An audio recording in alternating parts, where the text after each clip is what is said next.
এখন ওইখানে নামার পরে 4.5 ঘন্টা আমরা হাসপাতালে রাখছি। আমি বললাম যে কি আমাকে অন্তত ওকে একটা প্রতিশ্রুতি দেন, আমি ওকে সিটাঙ্গলে টাকা একটা পর্যায়ে কমে দিলাম, আমি ট্রিটমেন্ট এটা করবো।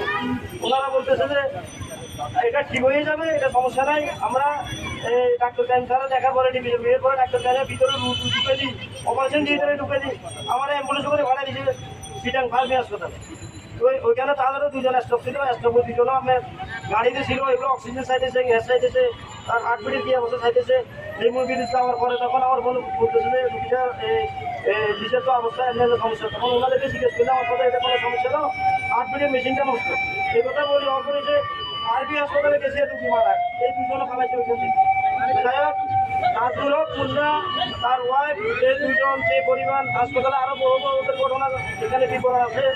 আমরা চাই তাদের পর্যাপ্ত পরিমাণ শাস্তি চাইতেছি, তাদের ফাঁসির কার্যকর কীভাবে করতে হয় ওই জেলা প্রশাসকের কাছে, এসপি মহোদয়ের কাছে, ডিসি মহোদয়ের কাছে, সিভিল সার্জন মহোদয়ের কাছে আমরা আর্জি জানাইতেছি।